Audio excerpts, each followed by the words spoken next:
एक गांव में महेश नाम का एक हलवाई रहता था। उसकी दुकान दूर दूर तक मशहूर थी।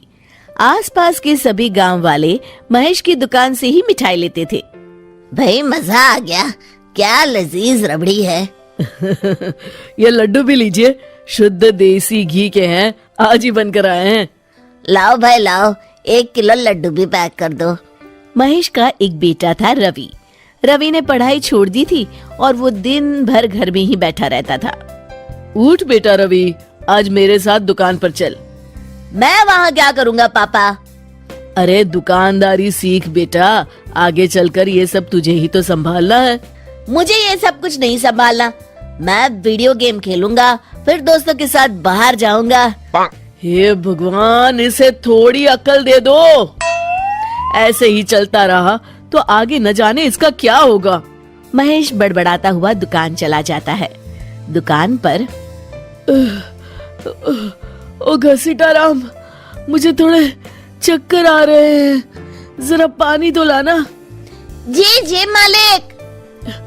सुन, मैं घर जा रहा हूँ, आज दुकान तू संभाल ले। जैसा आप कहे मालिक। महेश बिस्तर पर लेटा है।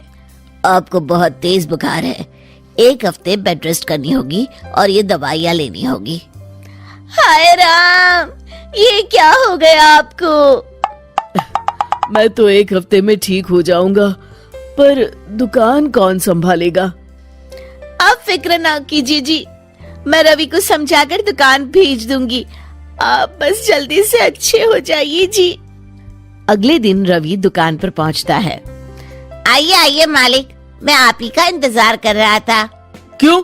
ये मेरी दुकान है, मैं जब जी चाहे आऊँ। तुम लोग सुबह से आकर काम पर लग जाया करो, समझे? जी मालिक, दरअसल लड्डू बनाने हैं तो घी लेने जाना है, 5,000 रुपए दे दीजिए। 5,000? तुम्हारा दिमाग तो ठीक है?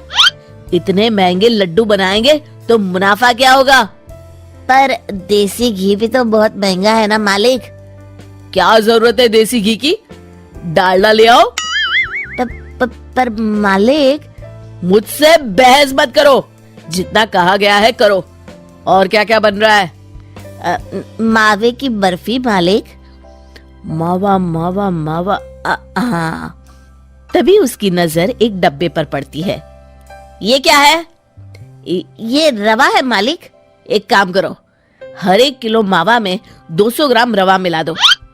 पर बर्फी का स्वाद बिगड़ जाएगा मालिक। जितना कहा है करो, अब जाओ यहाँ से। अगले दिन। क्या बात है रवि बाबू, आपके पापा दिखाई नहीं दे रहे? अब उनकी तबीयत खराब है। अच्छा भाई अच्छा। बस उन्हें ये बताना था कि वो आज आए नहीं तो उनकी मिठाई बड़ी बेस्वाद लग रही है। लेना है तो लो, वरना चलते बनो। अरे अरे अरे, ये कोई तरीका है ग्राहक से बात करने का? चलो भाई चलो, यहाँ से चलो। अगले दिन। भैया, कल जो मैं लड्डू ले गया था उनका स्वाद बड़ा बेकार लगा। महेश बाबू का नाम सुनकर बड़ी दूर से आया था। 200 रुपये में इससे अच्छा और क्या मिलेगा? सुबह सुबह मनहूस बातें मत करो। कुछ लेना है तो लो, वरना फूटो यहाँ से। रवि के इस व्यवहार के चलते 2-4 दिनों में ही ग्राहकों का आना कम हो जाता है। मैंने तो सोचा था कि कम पूंजी में ज्यादा मुनाफा होगा, पर यहाँ तो घाटा हो रहा है। आखिर चक्कर क्या है? लगता है ये दुकानदारी मेरे बस की नहीं। महेश ठीक होकर दुकान लौटता है तो घसीटाराम उसे सब कुछ बताता है। हे भगवान, इसने तो मेरी सालों की मेहनत पर पानी फेर दिया। अब क्या करेंगे मालिक? कुछ नहीं, सबसे पहले तुम पहले की तरह शुद्ध और अच्छी मिठाइयाँ बनाओ और मुझे गांव के उन सब लोगों के नाम बताओ जिनसे रवि ने बदतमीजी की। रवि, कल सुबह दुकान पर आ जाना, बहुत जरूरी काम है।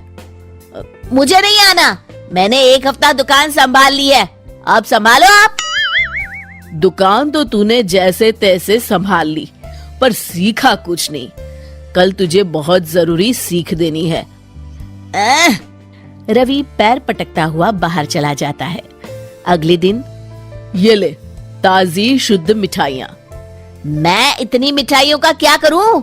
इन्हें उन सब के घर देकर आओ जिनसे तुमने बदतमीजी की, और साथ में माफी भी मांग लेना। अरे पर मैंने तो सिर्फ उन्हें।